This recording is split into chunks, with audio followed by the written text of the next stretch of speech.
सर्व पत्रकार बांधवांना नमस्कार। आज मी सुट्टी घेतोय आणि आंतरवालीकडं आज जातोय, जिथं आंदोलनाचं मुख्य मराठा समाजाचं केंद्र आहे। त्या ठिकाणी आज आणि उद्या 2 दिवस मी आंतरवालीमध्ये आहे।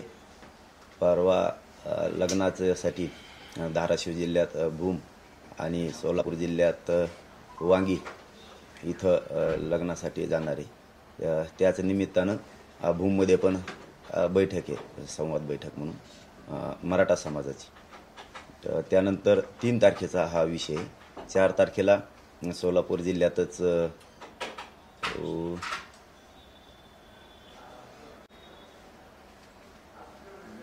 गावाचं नाव आहे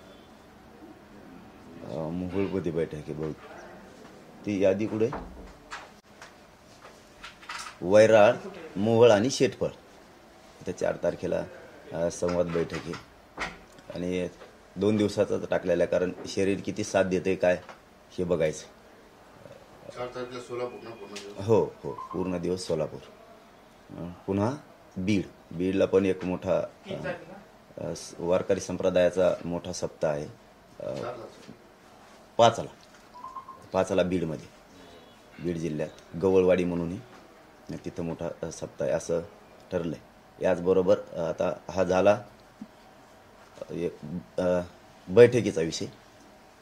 आता मराठा समाजाला एक विनंती आहे की आपले जे आंदोलनं ठरलेले आहेत त्यावरती आपण जे स्थगित केलेले आहेत ते तसेच, त्याचं रूपांतर आपण ज्यांना शक्य आहे त्यांनी आपण आपल्या गावात आणि शहरात साखळी उपोषण आणि धरणे आंदोलनात केलेलं आहे, किंवा ज्यांना शक्य आहे त्यांनी करायचं नसता सध्या जे राज्यात घडामोडी जाणून बुजून षडयंत्र रचून चालल्यात त्याकडे शांत चित्तानं 5-7 दिवस बघायचं। मराठा समाजानं काय कोण करतंय, कसं करतंय, काय करतंय, काय परिस्थिती आहे, जाणून बुजून कसे षडयंत्र रचले जातात, कशा आपल्या विरोधात सत्ता हातात आहे म्हणून कशा SIT नेमल्या जातात, जे कशा संस्था सत्तेचा दुरुपयोग करून कशा मागं लावलेत, हे शांत चित्ताने बघा। ज्याच्या मागं लावायला पाहिजेत असे हजारो करोडो रुपयांचे घोटाळे करणारे त्यांच्या आसपास अवतीभोवती फिरायला लागलेत, म्हणजे सुगंधी अगरबत्ती लावल्यासारखं त्यांच्या अवतीभोवती फिरायलेत।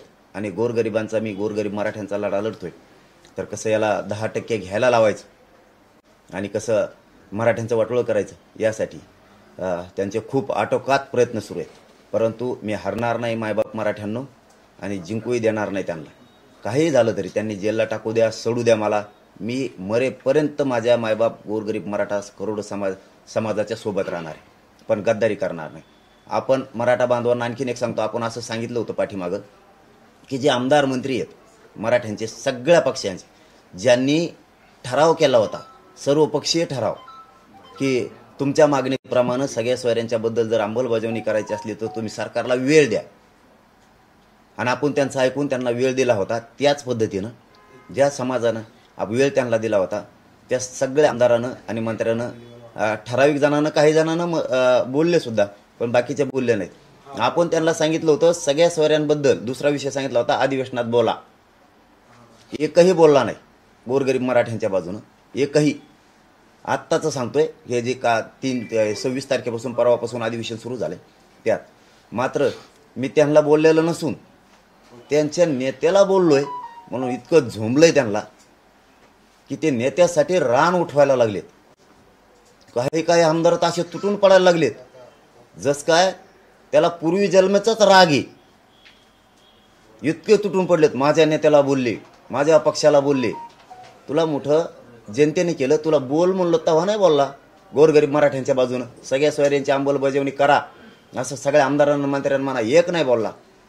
आता नेत्याला बोलले तर कसे तुटून पडले? म्हणजे तुमची माया गोरगरीब मराठ्यांबरोबर नाही, तर मला मराठा भूमिका विरोधीच राहायचंय, ही भूमिका आहे तुमची। आणि निवडून मतं मात्र गोरगरीब करोडो मराठ्यांचे पाहिजेत तुम्हाला। मायबाप मराठ्यांना हे एवढं मोठं षडयंत्र, यांना जर एवढा राग आला तर यांनी मराठ्यांबाबत त्यांना आत्तापर्यंत पिढ्यांना पार राग का नाही आला? सगळ्या मराठ्यांचे लोक हे आरक्षणाचा फायदा घेणार आहेत, आणि जे आरक्षणच टिकत नाही, टिकायचं ते तर आपण सांगतो त्यांना मराठा समाज मागासवर्गीय झालाय, 10% आरक्षण दिले, तर तुम्ही ओबीसीत घ्या ना, मागासीत झाले ओबीसीत घ्यायला काय हरकत आहे. तर 50% वर टाकलं मग ते उडालं पाहिजे. इंदिरा सहानीचा खटला सांगतो 50% वर गेल्यावर टिकत नाही. मग यांना ओबीसीत घ्यायला काय हरकत आहे. ते नाही करत हे. याला 10% घ्यायला लावा, नसता याला गुतवा. हे षडयंत्र यांचं सुरू आहे. माझी मराठा समाजाला फक्त शेवटची एवढीच विनंती, आपण एकजूट राहा आणि शांत चित्तानं बघा. आता कोण आपल्या लेकरांचं पिढ्याचं मिळणारं आरक्षण न मिळावं म्हणून वाटोळं करायला लागलाय आणि त्याचा नेता मोठा व्हावा म्हणून किती ताकद लावली त्यांनी. मंत्री बघा, ते आमदार बघा, असे पेटलेत, अशी टोळी माझ्या विरोधात उभा केली. अरे मी शेतकऱ्यांचा गोरगरिबांचा लढा लढतो, गोरगरिबांसाठी. पिढ्याना पार श्रीमंत मराठ्याला आमदार, मंत्री, खासदार, व्यावसायिक, नोकरदार मराठा, शेतकरी मराठा सगळ्यांचं पिढ्याना पार कल्याण होणार यांच्यासाठी मी लढतोय. आणि हे आरक्षण त्या मराठ्यांना द्या म्हणतोय मी, तर हे म्हणते त्याला अटक करा, म्हणजे त्यांच्याच पोराचं कल्याण होणार आहे. हे म्हणते अटक करा. बघा उलट्या बुद्धीची. ज्यांच्या लेकराचं कल्याण होणार आहे, ज्या मराठ्यांचं कल्याण होणार आहे, त्या मराठ्यांनी असं म्हणायला पाहिजे आमचं आरक्षण आम्हाला द्या, आम्ही त्याच्या पाठीशी आहे. तर हे म्हणते त्याला अटक करा. बघा उलट्या बुद्धीचे. कोणासाठी अटक करा, तर त्याच्या त्या नेत्यासाठी, ते खरजुलं नेतं त्याच्यासाठी. काय राव, पक्ष मोठा झाला जातीच्या लेकरापेक्षा. जातीच्या लेकराचे हाल बघा काय चाललेत. पोरं सुशिक्षित बेकार झालेत, करोडोंना फाश्या घ्यायला लागलेत. तुमचे नाही घेणार आमदार मंत्र्यांचे.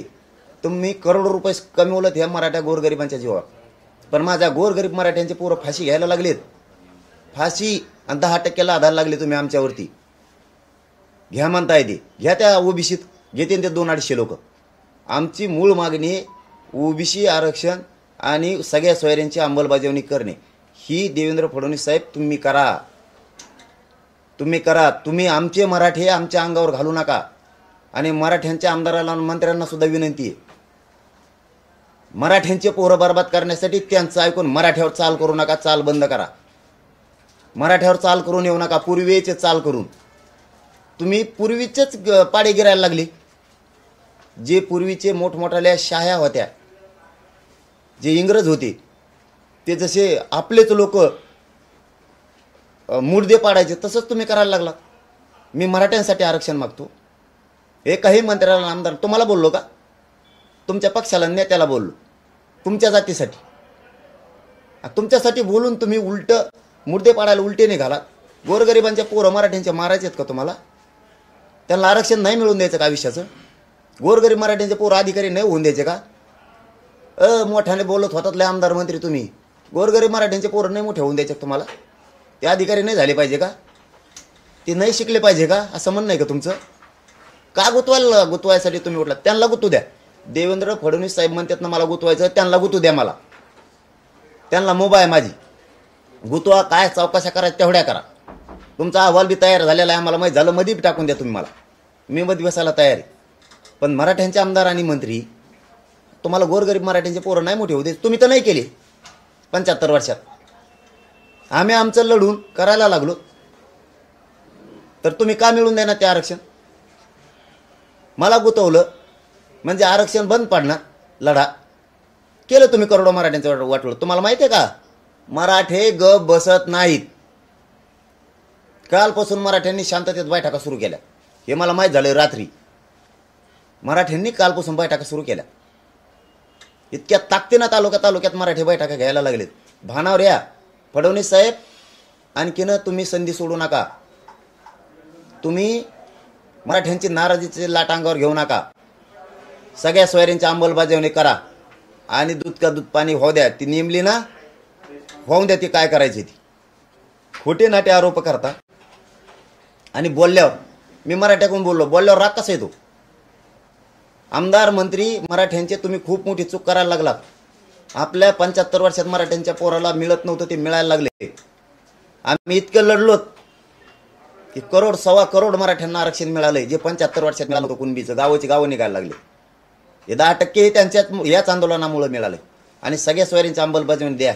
नका आडो पडून गोरगरीब मराठ्यांच्या पोरांच्या अन्नात विष घालू. मराठ्यांचेच आमदार आणि मंत्री मिळू.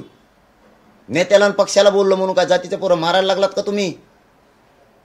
तुम्ही आणखीन भानावर या. स्वतःच्या जातीच्या पोरांकडून बोला. का वाटतंय बरं आमदाराला आणि मंत्र्याला मराठ्याचे पोरं मोठे होऊ नये? तो आयुष्यभर तो आमचे पॉम्पलेट चिटकाट होता का तुम्हाला आम्हाला? मायबाप मराठ्यांना शेवटचं सांगतो, मी भेट नाही. मी मरेपर्यंत या गोरगरीब मराठ्यांच्या बाजूने ओबीसीतून आरक्षण सगळ्या सोयरीचं अंमलबजावणी घेतल्याची हटत नाही. फक्त तुम्ही एकजूट ठेवा. माझ्या पाठीमागचा आशीर्वाद कमी होऊ देऊ नका, साथ कमी होऊ देऊ नका. आणि आंदोलन मात्र कधीही शांततेतच झाले पाहिजे. एकजूट तुम्ही शांततेत अशी ठेवा, एवढीच माझी आग्रहाची विनंती आहे तुमच्याकडं. आग्रहाची विनंती आहे, यांना ह्या आमदाराला आणि मंत्र्याला यांना काय एकवटायचं ते एकवटू द्या. जातीचे पोरं मेले पाहिजेत, बरबाद झाले पाहिजेत, नोकऱ्या नाही लागल्या पाहिजेत. याच्यासाठी नेत्याकून आणि पक्षाकून बोलायला लागले आणि मोठे आपल्याकून होते. मराठ्यांनी सुद्धा बारकाईनं 5-7 दिवस शांत चित्तानं लक्ष ठेवा. कोण काय बोलतोय, काय भाषणं करायला लागलाय, काय मोठमोठ्याने आरोळे ठोकायला लागलाय. ह्याच आरोळ्या सगळ्या सोयऱ्यासाठी मागे ठोकल्या असत्या तर आज सरकारने मराठ्यांना आरक्षण दिलं असतं. मराठ्यांनी आता तिसरी गोष्ट सांगतो, मराठ्यांनी तालुका स्तरावर आणि गाव स्तरावर सगळ्यांनी फक्त मराठ्यांचे ग्रुप तयार करा, व्हॉट्सअप ग्रुप तयार करा. आपल्याला एकमेकाला माहिती पाहिजे काय करायचे, कारण आपल्याला शांततेचं आवाहन करायला लागतं. काय होतंय, विनाकारण अफवा पसरली जाती. काय होतंय, सध्या काहीच नाही आहे. मंडप उचलत नाहीत आंतरवालीत. आता दडपशाही देवेंद्र फडणवीस साहेबांनी कमी केली वाटतं, फक्त आंतरवालीतली बहुतेक. नसता पोलिसाच्या माध्यमातून ते उधळायचं ठरवलं होतं. त्यामुळं एखाद्या दिवस अफवा पसरतात. त्यामुळं महाराष्ट्रभर आपले ग्रुप पाहिजे सगळ्यांचं. आणि मी हे जाहीर सांगतो, कारण मी आडुंगी मला काही करता येत नाही आंध्रात राहू. म्हणजे आपल्या मराठ्याला लक्षात येतं अफवा नाही आहे किंवा अफवा आहे, सगळे शांत राहा. मलाही तुम्हाला सांगता येतं शांत राहा. याच्यासाठी आता तुम्ही चौथा मुद्दा, शांत चित्तानं सगळ्या मराठ्यांनी शेतात जरी असले आणि घरी जरी असले, काय षड्यंत्र चाललेत लक्ष ठेवायचं. बघूयात किती दिवस आपल्यावर दडपशाही अन्याय करतात ती बघू आपण. करल मला खात्री आहे, ज्या दिवशी मी खरं संकटात येईन त्या दिवशी माझ्या मराठा समाजासह सगळ्या जाती धर्माचे लोक रस्त्यावर दिसतील, हे मला खात्री आहे. ते पण शांततेत माझ्या पाठीशी उभा राहतील याची मला खात्री आहे. आणि तुम्हालाही खात्री देतो. आणि माझं म्हणणं आहे, मराठा समाजाला खात्रीची गरज नाही. त्यांना माहिती आहे मेलं तरी हटणार नाही. आणि शब्द आहे माझा, मी मेलो बी आणि यांनी मला जेलमध्ये सोडून टाकलं तरी मी हटणार नाही. मी जेलमध्ये उपोषण करीन, पण ओबीसीतून आरक्षण घेतल्याशिवाय आणि मराठ्यांचे पोरं गोरगरिबांचे मोठे केल्याशिवाय, अधिकारी बनवल्याशिवाय मी 1 इंचही मागं सरकणार नाही. आता तुमच्याकडे मराठाच नाही तर ओबीसी समाजातले काही विद्यार्थी आले होते, ईडब्ल्यूएस आणि 10% आरक्षणाची तुमच्याकडे त्यांनी काही मागणी केलेली, काय नेमकं प्रकरण आहे, काय त्यांची अडचण? हा दादा, बरं झालं तुम्ही ती आठवण केली. 2000 आणि 2021ला पोलीस भरती झाली होती. त्यात सगळ्या जाती धर्माचे लेकरं होते गोरगरिबांचे. आता माझ्याकडे दिलंय ते बघा, निवड झालेले पत्र आहे त्या पोरांच्या. 2021ला सरफराज पठाण नावाचा मुलगा आहे, त्यानं EWS मधून ओपनमधून अर्ज केला होता. त्याच्यानंतर गणेश म्हणून हे एक आणि एक योगेश म्हणून हे, दोनही ओबीसी, एक नावी बांधव आहे आणि एक तेली बांधव आहे. असे 8000 पोरं आहेत निवड झालेले पोलीस भरतीत. तुम्ही आमच्यावर हे 10% थोपिता आत्ताचं दिल्यालं. EWS मधलेच पोरं घरी आहेत निवड झालेले, नुसत्या नियुक्त्या त्याच्यात 8000 पोलीस येते. 2020-21चे कसं जीवन जगायचं त्या पोरांनी? इथं काय जातीचा संबंध आता मराठा समाजाचा? हे त्याचं निवड झालेलं पत्र पोलीस स्टेशनचं. कसे जगायचे या पोरांनी? आमदार मंत्री पक्षाकडून बोलता तुम्ही. काय चुकीचं करतोय मी जीवाची बाजी ह्या गोरगरिबांसाठी. सगळ्या सोयऱ्यांची अंमलबजावणी जर झाली तर मराठ्यांपासून सगळ्या जाती धर्मांचा फायदा आहे. याच्यात सगळ्या जाती धर्माचे पोर का 8000 पोरं घेत नाही सरकार? कशाला निवड केल्या यांच्या तुम्ही? याच्यात धनगर बांधव आहे, याच्यात वंजारी बांधव आहे. कशाला केलेत, कशाला ह्या निवडी? याच्यात मुस्लिम बांधव आहे, याच्यात 12 बलुतेदारांचे लेकर आहेत गोरगरिबांचे. काय कष्ट लागले असते नाही बापाला शिकायला? कळतं का तुम्हाला? नेत्याकडून बोलायला लागलात आमदार मंत्री तुम्ही. लय छाती बडवायला लागलात तिथं. मी माझ्या नेत्याकडून फुशारक्या दाखवायला लागलात तिथं. तुम्हाला तिकीट मिळायसाठी, निवडून यासाठी ह्या लेकरांचं का वाटोळ केलं तुम्ही? 2021 पासून हे पोरं तर पडते, यांचं वय सुद्धा निघून गेलं. आता तुम्ही सांगितलं होतं यांना कोरोना काळात वेळ वाढू म्हणून, वाढविला का तुम्ही? याच्यात दलित बांधवांचे पोरं आहेत, याच्यात जात नाही अशी की पोरं नाहीत म्हणून. याच्यात काय आता मराठ्याचा संबंध आहे? ह्या लेकरांना वाटतंय जरांगे पाटील जरी मराठा आरक्षण लढत असला तरी आपल्यासाठी लढू शकतो, म्हणून हे लेकरं इथं आले. तुम्हाला ह्या 8,000 पोरं निवड केलेत आणि तुम्ही ह्या जागा रिक्त ठेवलेल्या. मी प्रेसच्या माध्यमातून जाहीर सांगतो, रिक्त ठेवले. तुम्हाला ही भरती करावं लागेल आणि ती पण आचारसंहिता लागायच्या आत. नसता हे सगळ्या जाती धर्माची बांधव सुद्धा स्वतःच्या लेकराच्या न्यायासाठी माझ्या खांद्याला खांदा लावून उभा राहणार आहे. मी सुट्टी देणार नाही तुम्हाला. निवडी करता आई बाप रात्रंदिवस कष्ट करते आणि त्यांना वाटतं माझं लेकरू अधिकारी झालं तर मला शेती पण नाही आहे तर माझं पोट भरल, म्हणून आई बाप लेकरा शिकतात. काय हे लेकरांनी फाश्या घ्यायच्या का आता? आणि छात्या बडीचा तिथं आम्ही ओबीसीतून आरक्षण मागितलं, सगळ्या सोयरीची अंमलबजावणी मागितली, तर हे आमदार मंत्री नेत्याकडून पक्ष जातीकडून बोलायचं, ह्या लेकरांकडून बोलायचं, तर नेत्याला बोलला म्हणतात. आणि आमचे लेकरं मुर्दे पडायला लागले. का बोलवणार तर तुम्ही एक जण का बोलवणार? ज्या पहिल्या 42 बांधवांनी मराठा आरक्षणासाठी आत्महत्या केल्या होत्या त्यांना म्हणले तुम्ही शासकीय नोकऱ्या देऊ का दिल्या नाहीत? का नाही म्हणले नेत्या संघ तुमच्या? मग की तुमच्यामुळं आमच्या लेकरं फाशी घेतलेल्या त्यांना नोकऱ्या नाहीत त्यांच्या कुटुंबाला, का नाही म्हणलात? बोलायला किती लागतं? मी का बोललो मराठा बांधवांनो? 6 महिने झालं घुमवते ती. यांना वाटतं मी खोटं बोलावं समाजाला यांच्यासाठी. 6 महिने झालं. आज की शिमाग घेतो, उद्या घेतो, प्रक्रिया सुरू आहे. 6 महिने प्रक्रिया सुरू असती. सगळ्या स्वारींची अंमलबजावणी करतो, हैदराबादचं गॅजेट घेतो, बॉम्बे गव्हर्नमेंटचं गॅजेट घेतो, सातारा संस्थांचं घेतो, दिविलस घेतो, देवस्थानाचे सगळे पुरावे घेतो, भाटाचे घेतो आणि हे लागू करतो. केले का? शिंदे समितीला बढती देतो, काम करण. प्रमाणपत्र वाटायचे का थांबवलेत? कुणबी प्रमाणपत्र का नोंदी सापडायचं कमी केलं? तुम्ही तालुका स्तरावर समित्या नेमल्या ना तहसीलदारांनी PSI साहेबांच्या अध्यक्षतेखाली, का नोंदी सापडे ना तुम्ही? हे आणण्यासाठी का आमदार मंत्री बोलले नाही सभागृहात त्या दिवशी? माझ्याच विरोधात रान उठिलं. आमच्या नेत्याला बोलला त्याला अटक करा, ते चौकशी करा. अरे काय चौकशी करा? काय आहे माझ्याजवळ? तुम्हीच अडचणीत येणार आहे सगळे. तुमचे मंत्री सुद्धा काय अडचण येणार? रेकॉर्डिंग घेता आमच्याजवळ त्यांच्या. हो, हे पत्रकार परिषदेत जाहीर बोलतो आम्ही. तुम्ही जरी त्या दुसऱ्या कोणत्या करून कॉल केलता ना तरी आम्ही दुसरा मोबाईल वरून धरलेला आहे. हा, तुम्ही किती हुशार आहेत. तुमच्या पुढचा आहे डाव टाकणारे आपण सुद्धा, पण ते आपण वेळेवर काढणार, दाखविणार येत नाहीत, शायनिंग मारणार नाही. हा,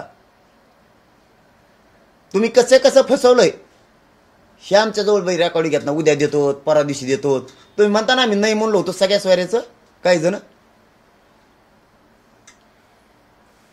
तुम्ही आमच्या मागं कोण आहे का नाही ते सिद्धच करा आता. आणि तेवढ्यासाठी यासाठी निमित्त मा मागं कोण आहे बघायसाठी. ते जे हजारो करोड रुपये खाल्ले ते कमून भोवती घेऊन येणार त्यांचं शोधान जरा. ज्यांनी आमचा महाराष्ट्र सगळा चुरून खाल्ला, आमचे गोरगरीब चुरून खाल्ले पुरे. तुमच्याकडे आलं झाले मोकळे. समजा मी म्हणलो तुमच्याकडे आलो 10% चांगलं आहे, मग जरांगे काही नाही एकदम जरांगे पाटील खास माणूस चांगला एकदम बेस्ट, वा वा वा तो सारखं पोरगच नाही, मग मुके घ्यायला सुरू करा. मग लय चांगला मी. आणि 10% नको म्हणलं गुतारे त्याला गुता आपल्या नेत्याला बोललाय. आणि सगळे आमदार का तुटून पडलेत, असे मंत्री तुटून पडले. तुम्हाला नाही ना बोललो भावा हो, तुमच्या नेत्याला बोललो. कारण तुमचा नेता या राज्याचा मायबाप आहे, पालकत्व त्याच्याकडे, सत्तेत्व आहे. तो बाजूला गेल्यावर त्याला काय बोलू आम्ही? तो बाजूला गेल्यावर त्याला कसं काय बोलू आम्ही? लेकराच्या बाजूने बोलायला पाहिजे. मराठ्यांच्या तुम्ही मोठे होते आणि आता मायबाप मराठी. तुम्हाला सांगतो तुमचे लेकर मोठे व्हायची वेळ आली तर हे आपलेच आमदार आणि आपलेच मंत्री आपल्या विरोधात रान उठवायला लागले. त्याचं पोरगं मोठं झालं, परदेशात गेलं. आपण कधी त्यांच्याबद्दल वाईट चितीलं का? आता आपले मोठे व्हायला लागलं तर आपल्या विरोधात बोलायला लागलं. कशाचे आपले ते?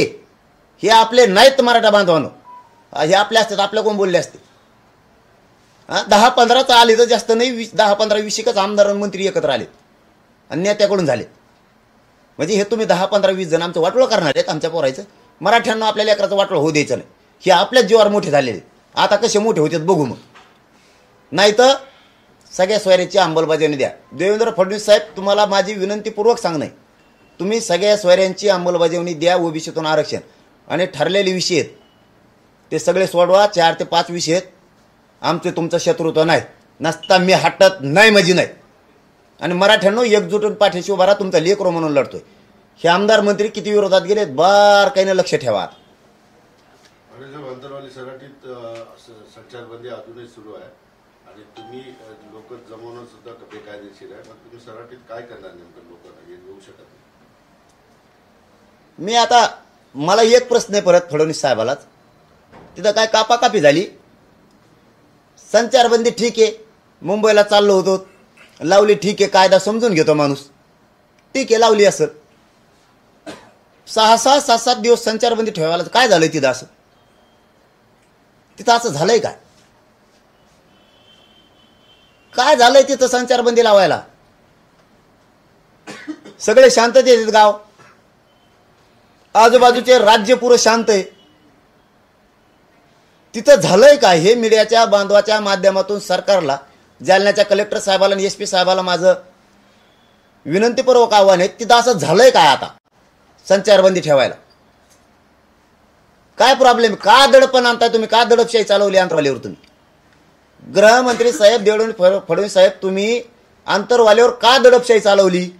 हा माझ्यासह माझ्या महाराष्ट्रातल्या करोडो मराठा समाजाचा प्रश्न आहे आणि महाराष्ट्रातल्या जनतेचा सुद्धा माणुसकी म्हणून प्रश्न आहे. मी सगळ्या जाती धर्माच्या महाराष्ट्रातल्या बांधवांना आज आवाहन करतोय, आतापर्यंत कधी नाही केलं. ही आमच्यावर आंतरवालीवर जी दडपशाहीची संचारबंदी लावून वेळ आली, तुमच्यावर सुद्धा कधी काळी येऊ शकते. तुम्ही तुमच्या गोरगरीब लेकरांना जर असं काही करायला गेलात तर तुमच्यावर येऊ शकते. आज मराठा समाजावर वेळ आहे, मराठा समाजाच्या मदतीला धावून या. तुमच्यावर ज्यावेळेस वेळ येईल, हा मनोज जरांगे सगळ्यात आधी पुढे होईल, तुमच्या मदतीला धावून येईल. आणि माझा मराठा समाज आहे तुमच्या मदतीला धावून येईल. काय संचारबंदी लावायचं कारण आहे? तिथं काय घडलंय? तिथं काय उद्रेक होणार आहे? तिथं जाळपोळ होणार आहे? तिथं काही कापाकापी झाली? तिथं काही दंगली झाल्या? पोलीस बांधव आडवे झाले, मराठे माघारी आले. किती सन्मान करायचा कायद्याचा? तुम्ही ती संचारबंदी तिथली उठवा. गृहमंत्री साहेब, तुम्ही अन्याय करू नका, लोकांवरती दडपशाही आणू नका. तुम्ही किती दडपशाही आणली संचारबंदीच्या माध्यमातून, तुमच्या हातात सत्ता आहे म्हणून सत्तेचा दुरुपयोग जर तुम्ही जनतेसाठी केला तर यामध्ये मोदी साहेबांनी आणि शाह साहेबांनी सुद्धा लक्ष घालणं गरजेचं आहे की देवेंद्र फडणवीस साहेब जाणून बुजून महाराष्ट्रातल्या मराठा समाजावर दडपशाही करायला लागले. हो, मोदी साहेबांना आणि शाह साहेबांना सुद्धा माझी विनंती आहे की तुम्ही देवेंद्र फडणवीस साहेब जे जाणून बुजून मराठ्यांवर अन्याय करायला लागले संचारबंदी लावून, ती दडपशाही त्यांचे थांबवा. मराठा समाज सगळा राज्यात शांत आहे आणि त्यांना थांबवायला लावा. संचारबंदीसारखं काही झालेलं नाही, नसता आम्हाला न्यायालयात न्यायविलाजानं जावं लागणार आहे. आणि मराठा समाजाला विनंती आहे, जर त्यांनी संचारबंदी ठेवलीच तर आंतरवालीकडे येऊ नका. ही माझी विनंती आहे सगळ्यांना. नका येऊ, आपण बघू 6-7 दिवस शांत चित्ताने बघू.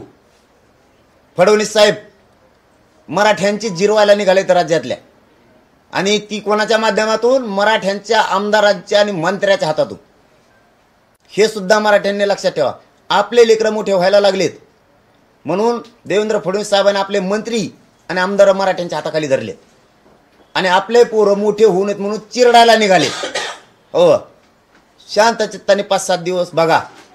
संचारबंदी लागू आहे, मला जाऊस तर बघतो शिथिल करतेत का, नाहीतर कोणीही आंतरवालीकडे येऊ नका.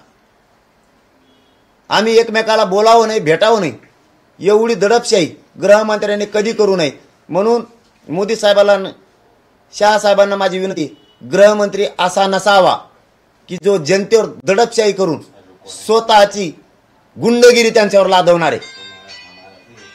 त्यांचे पण नेते जे आहेत देवेंद्र फडणवीसचे, आता अमित शहा 5 तारखेला येतात इथं शहरामध्ये, काय त्यांना काय सांगेल तुमचं? निरोप दिला ना आता त्यांना की तुमचे गृहमंत्री मराठा समाजात द्वेष भावना, आकश भावना ठेवून त्यांच्या मनात खुन्नस मराठा समाजाविषयी ती सत्तेच्या माध्यमातून सत्तेचा दुरुपयोग करून मराठ्यांच्या आमदाराला आणि मंत्र्यांना लोभ दाखवलाय, तुम्हाला काहीतरी मोठं करू. आणि त्यांनी मराठ्यांच्याच लेकरं मोठे होऊ नयेत म्हणून ते आमच्याच मराठ्याच्या आमदारांना मंत्र्यांनी दंड थोपडलेत. पण उद्याच्याला ह्याच मराठ्यांच्या मतावर त्यांना मोठं व्हायचंय हे ते विसरलेत. म्हणून शहासाहेबांनी त्यांना सांगावं आणि मोदी साहेबांनी सुद्धा, तुम्हाला पद हे जनतेच्या रक्षणासाठी दिले, संचारबंद्या लावून दडपशाही गुंडगिरी करण्यासाठी दिलेलं नाही हे सांगावं. नसता अमित शहा साहेब आणि फडणवीस मोदी साहेब यांच्यावरचाही जनतेचा विश्वास उडल. त्याची भेट घेणार का तुम्ही? आता मी काय भेट घेऊ त्यांची? बरं, एक प्रश्न असा आहे की आता तुम्ही 7 दिवस शांत राहा असं म्हणताय, तर 10वी आणि 12वीच्या परीक्षा आता एप्रिलपर्यंत चालणार आहे. त्या पुढे लोकसभेचं आचारसंहिता लागणार आहे. मग हे आंदोलन कसं चालेल? जे आंदोलनाला त्यांचे रूल आहेत त्याप्रमाणे चालणार, पण हे बंद नाही होणार, अजिबात बंद नाही होणार. त्या दिवशी SP साहेब म्हणले 5 लोक बसायला लागते, म्हणलं 3च. आचारसंहितेत जरी रूल असला त्याचे सगळे नियमाचे पालन करून आंदोलन सुरू राहणार. ते म्हणले 4-5 लोकच राहणार, पण आंदोलन सुरू राहणार. जर आम्हाला तिथं 5 बसता येणार नसले तर मतदान केंद्रावर लई लोकांना मग जाता येणार नाही. त्यांना तिथंही तोच रूल लावा लागेल. मग इकडं कुणी येऊ नका, मंत्र्यांनी सभा घेऊ नका, जे आम्हाला रूल आहे ते त्यांना लावा लागेल. जी निवडणूक आयुक्त जे नियम आम्हाला लावतील ते नियम त्यांना सुद्धा मग गल्लोगल्ली बैठका घेणं, कॉर्नर सभा घेणं हे बंद करावं लागेल. 10वी 12वीच्या परीक्षा त्याबद्दल तर मी पहिल्यांदाच जाहीर केलं, आंदोलन रद्द फक्त विद्यार्थ्यामुळे केले साहेब. नसता मी एकदा बाण सोडा कधीपर्यंत? नाही, त्या लेकरांना कसलीच अडचण येणार नाही, ही शब्द आहे माझा. म्हणून मी 3 तारखेपर्यंतचे सगळे आंदोलन रद्द केलं. आता तर आंदोलनच नाही आहेत. 3च्या पुढे एप्रिलपर्यंत परीक्षा आहे ना. पुढचं तर आणखी काही ठरलंच नाही ना, ते आजच कसं सांगू. आज पूर्ण शांत आहेत आम्ही, कुठंही आमचं आंदोलन राज्यात नाही कुठंच. कारण विद्यार्थीच हे भविष्य त्यांच्यासाठी लढतोय. आज सगळ्या जाती धर्माचे लेकरं आलेत, त्यांच्या न्यायासाठी लढतोय. याचा अर्थ त्यांना परीक्षापासून वंचित ठेवून मी तरी मग मूर्खच ना. त्यामुळे एकही विद्यार्थी परीक्षेपासून वंचित राहणार नाही. यामुळे सगळे आंदोलन आम्ही स्थगित त्या लेकरांसाठी केले. मग त्या सगळ्या जाती धर्माचे लेकरं आले. आडमुठपणात आम्ही नाही. फक्त गृहमंत्र्यांनी आडमुठपणा सोडावा, मराठ्यांविषयी असणारा द्वेष सोडावा आणि संचारबंदी उठावी, असं काही झालेलं नाही. नसल उठवायची हरकत नाही, मराठा समाजानं अंतरवालीकडे येऊ नये. मीच बाहेर येतो, मग काय करावं आता. धन्यवाद दादा. मंत्र्यांबद्दलचा आपला रोष कुठेतरी कमी होताना दिसतोय, जे बंदी घातलेली होती त्याबद्दल. नाही, आंदोलन विद्यार्थ्यांसाठी स्थगित केले म्हणून बंदी घालून काय करावं. बंदी घालणं म्हणजे पुन्हा काय म्हणते त्याला, ते आंदोलन वाढवू नये, लेकरांचं पुन्हा ते वाटोळं होणार आहे. आमच्या स्वार्थासाठी नाही जगत आम्ही, महाराष्ट्रातल्या लेकराचं वाटोळं होऊ नये त्याच्यासाठी जगतोय आम्ही. आमच्या स्वार्थासाठी जगणं म्हणजे त्याचा अर्थ असा होतो, मग असून देतो दुसऱ्यात लेकर आहेत, आपल्याला काय करायचं व्हायना वाटोळं, त्यांनी येतात, आम्ही नाही मोडत. सभा होऊ दिलं नाही किंवा अहो आंदोलन दादासाहेब सगळे आंदोलन स्थगित केलेत विद्यार्थ्यांसाठी. मग आकाश का पुन्हा आणि त्यांनी काय केले, ते केंद्रातले हे महागा लागलं इथं, त्यांचे ताकदीचा उपयोग करून हे विनाकारण द्वेष करायला लागले.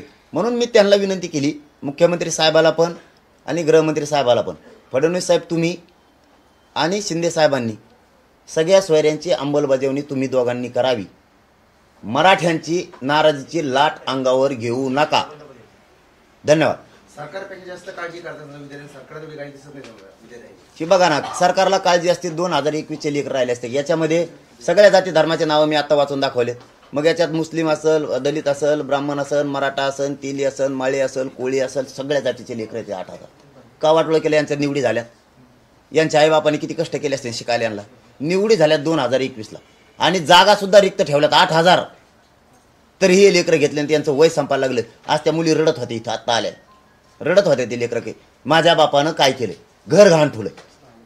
किती वाईट परिस्थिती. आणि तुम्ही करणार नसाल तर मग आता लेकरांकडून जनता म्हणून आम्हालाच वडावं लागेल ना. सरकार जर द्वेष करत असलं तर बघू ते काय करतात काय नाही. बघतोय आम्ही 7 दिवस शांत चित्तानं. फक्त मराठ्यांनी एकजूट कायम ठेवावी. ओबीसी आरक्षणापासून सगळ्या सोयऱ्यापासून एक हिंच आटत नाही. मराठ्यांना माझा शब्द आहे. धन्यवाद.